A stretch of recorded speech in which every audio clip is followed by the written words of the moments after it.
deal today. Yeah, a lot of good news got dropped, a lot of mixed news, and a lot of bad news. And a lot of people were reacting to it. Before I go ahead and get into the content, make sure you do like, share, subscribe, and turn on the post notifications. All that good stuff really does help me out. And let me go ahead and start off with the bad news here. If it's, and it really depends upon your perspective if it's good or bad news. Pretty much, Nintendo decided that they're going to go ahead and raise their prices on their games from the traditional $59.99, and I say traditional in air quotes. Here's me with the air quotes. $59.99, as opposed to it decided that they wanted to go ahead and raise the price up to $80 for digital games and $90 for physical games. And everybody is having a conniption fit because, hey, how is it that you can go ahead and expect people to pay so much money for a video game? Don't you know we've always been paying $59.99? How dare you raise the price on those video games? We want to keep more of our money and not give it to you. Why do you keep asking us for more money? To which I say, you know something? For the longest time, I've always been of the mindset that games at $59.99 was too low. And that goes back all the way to sometime during the PlayStation 2 era. I always said that $59.99 was a fixed price that most gaming companies decided to just go ahead and just stick at, despite the fact that it never gets adjusted for inflation. Now, when I purchased my real first game before now, going all the way back to the 16-bit era, my first game I purchased was Final Fantasy III. Now, Final Fantasy VI, to those who want to keep it within the actual numbering system, not use the Americanized system, because we all know that Final Fantasy III was really not Final Fantasy III, it was Final Fantasy VI. But when I bought that game, I paid close to, $85 after tax for that game. Yes, back in the day, on the Super Nintendo, games used to cost that much money. They could range, and there was no real hard pricing. So game company, the developers and publishers, they were free to pretty much charge whatever they wanted for their video games. And some video games cost $59.99. Other games go all the way up to $69.99, and then, like I said, in my case, I paid $84. So that probably means it was about $75, maybe $79 before tax. So paying $80, $90, that really isn't that big of a deal to me. My point about it is, when it comes to playing games, if the game is fun, how much are you willing to pay for that? You know, and a whole bunch of people are just getting pissed off and mad because they expect Nintendo to keep their pricing the same. But here's the thing, what I'm going to tell you right now. Everybody is complaining about the price of Nintendo's games. They're going to turn around and they're going to be buying these games on day one or throughout the life cycle of Nintendo. And people, you know, and the reason why I say that is most Nintendo fans are real loyal to Nintendo. You got some right here where Dreamcast guy is saying has the $90. He's got the yikes, some with a tweet that says $450 for the Switch 2, $90 for some physical games. Nintendo has truly lost their minds. No, they haven't.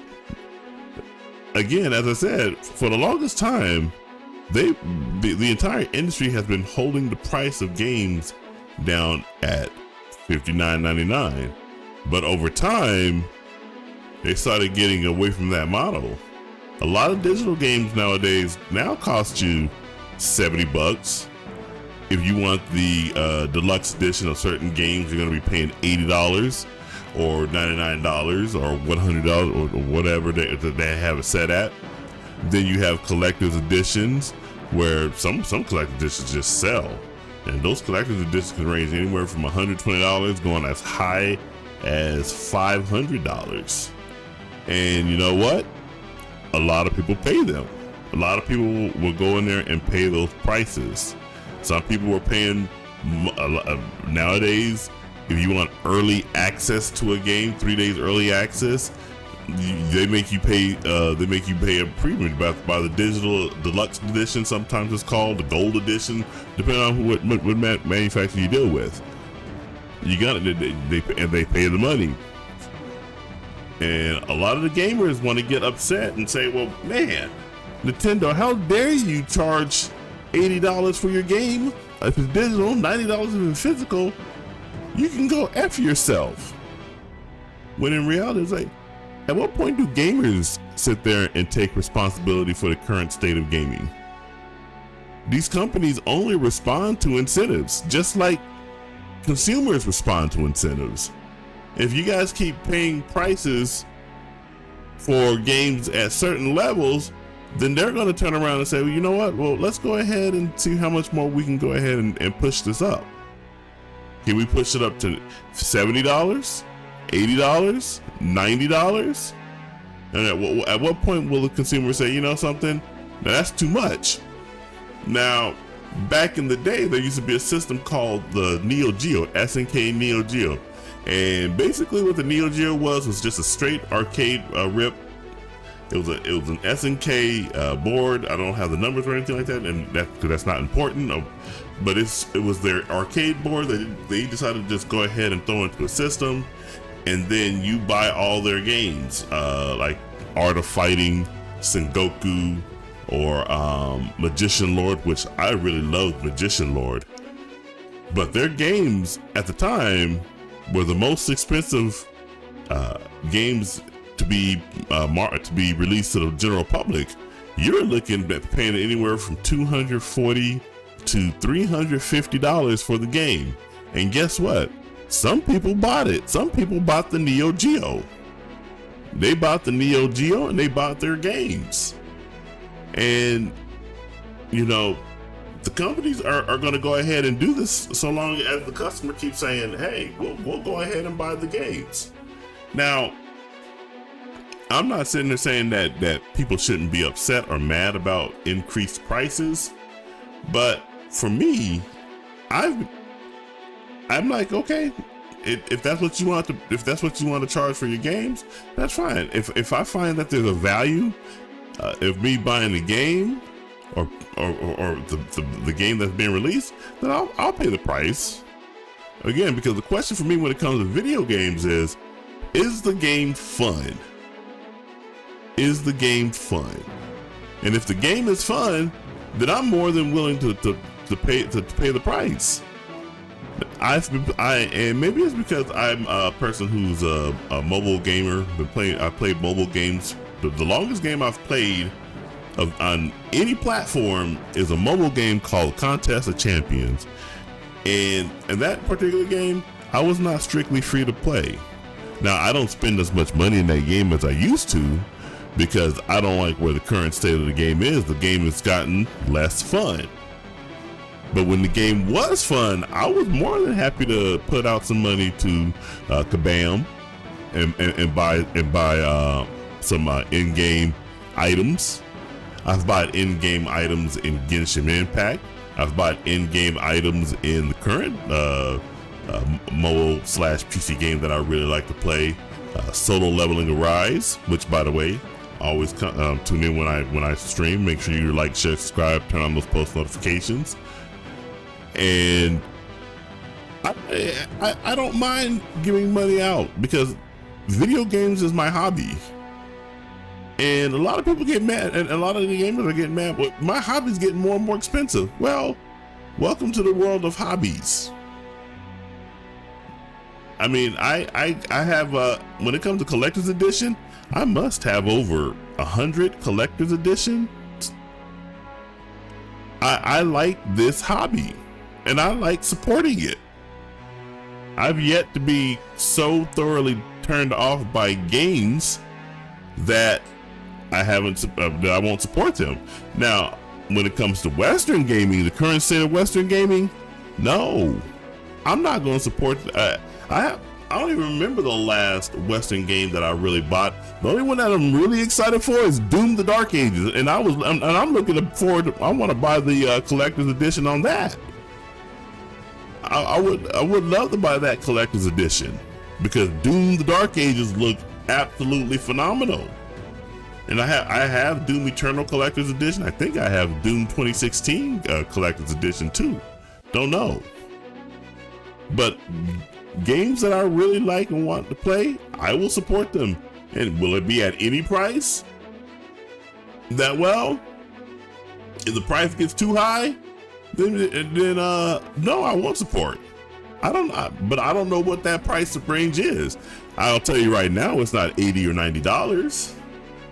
When you see right there, Fighting Cowboy is I'm gonna be nice about Fighting Cowboy because of his recent bullshit with Assassin's Creed Shadows. I'm gonna be nice about that. I like watching his stuff every now and then. He's doing a thing on Duskbloods. You think anybody who is a From Software fan is gonna sit there and say, you know what, man, I'm not gonna pay $80-$90 to go play the Duskbloods. Man, the minute that they've showed that trailer on and I'll do another video on that. Well, how much time I'm not? There's only 12 minutes. So I'll show the trailer for that. Because once they show the trailer for that, it's basically a sequel to Bloodborne. It's the closest thing we're going to get to Bloodborne 2. You think there's a lot of From Software fans that's going to sit there and say, I'm not going to pay $80 for this game. I'm not going to pay $90 for this game. You out of your fucking mind. They will go ahead and pay that price. And for me, and me personally, I think that price is fair. I think it's absolutely fair. There's one thing about gamers always want to be upset about something when it comes to their money. At what point do you sit there and say, you know what, gamers, maybe it's you guys who are greedy and not these corporations. Maybe you're both greedy. You want to keep more of your money and they want more of your money. That's the standard economic principle of all time. I don't sit there and think that they say Nintendo says fuck gamers like Hypnotic is saying right there. No. I don't think that at all. Nintendo infuriated. Yeah, some gamers are infuriated. Most other people, I don't know if I would say probably less than 1% of the Nintendo fans are infuriated. They had 2 million people watching that stream in Japan and 1.2 million here in America before the stream they had stream difficulties and they had to cut the stream. So that's 3 million people, and that's just in those two countries alone. Don't know where else for the other countries. And I will say probably less than 1%, mostly probably in the West. This is just my speculation. Less than 1% in the West, all are bitching about the pricing of the games. You know, it's I don't know if are some gamers upset. Obviously, yes. Some gamers are going to be upset, but they're always upset about everything. Well, we don't want monetization in our games. We don't want this in our games. We don't want that in our games. We don't want wokeness in our games. We don't want political agendas in our games. We don't want this. We don't want that. But what is it that you want? You want your games to be fun. And if your games are fun, why wouldn't you want to support it at a higher price? If this is your hobby, I've put $100,000 into a total of 3 cars. I don't own any one of those cars anymore. So, and at the same time, while I sit there and think about those cars every now and then, I don't regret not holding them, and I don't regret not spending any money with them, because at the time when I owned them, I had fun with all of it. It was a 2000 Integra Type R. I had one of the first 350Zs in the state of Arizona, and then I had a Mitsubishi Evo 8, and each one were fun. Absolute fun. But like I said, $100,000, that's not including the price of the cars. That's just me buying parts and putting on the cars. That's because having a car as a hobby costs money. Being a memorabilia collector of any kind costs money. Being a movie aficionado costs money. Being a book collector costs money. And guess what? Playing video games as a hobby costs money. My ceiling for how much am I willing to pay for a video game has not been hit yet. There's some video games out there that are basically collectors now that I look at every now and then. I'm thinking, should I buy that game? The game costs probably anywhere from $300 to $500. The only thing that's really stopping me from spending money is because I know my wife will whoop my ass if I go in there and spend money on that. But I'm like, at some point, you just gotta stop bitching. And if you guys are this upset about it, you can make your own games. And if they're good, I'm gonna play them. And if they're really good and you charge it for $90 for it, then I'm gonna say, well, I'm gonna look at that and see why. See if it's reasonable for me to pay $90 for your game. If it's not fun, then I'm not gonna drop the money. But those are my thoughts on that. I actually wanted to turn this into a review of the Nintendo Direct, but I ended up just bitching, moaning, and whining about the state of pricing on video games. By the way, Rockstar is looking to charge $100 for GTA 6. If they do that, guess what? You're gonna buy that game at $100 because you guys like GTA that much. Rockstar has earned the right to charge $100 for GTA 6, not because you guys are going to be, not because that you guys know, they know that you're going to play it, but because you guys know that over the years with GTA 3, Vice City, 4, San Andreas, which in my view is still the best GTA, GTA 5, and GTA Online, and GTA 6. And then let's not even forget that. Let's go over to the Red Dead Redemption, Red Dead Redemption 2, LA Noire, Bully. Rockstar has earned that right to charge $100 for GTA 6. And I think in this particular case here, Nintendo has also earned that right to charge $80 for the digital, $90 for physical. Some of us just don't want to admit that because, man, you want to pretend that you got sticker shock. But like I said, these games should have been costing this much money years ago. And in fact, they did. But those are my thoughts again on the entire matter. Jump in the comments, let me know what you think. I'm pretty sure most of you guys are gonna probably disagree with me. Just make sure you keep it civil. Don't be calling well, no, if you call me names, just make sure they're fun. Make sure they're funny. Make sure they're good enough to make me laugh, because I want to laugh. If you guys want to call me names and everything like that, but just overall be respectful. And remember to just like, share, subscribe, turn on the post notifications. All that stuff really helps me out. This is Chris Bolt signing off, and I will catch you in the next video. You guys take it easy.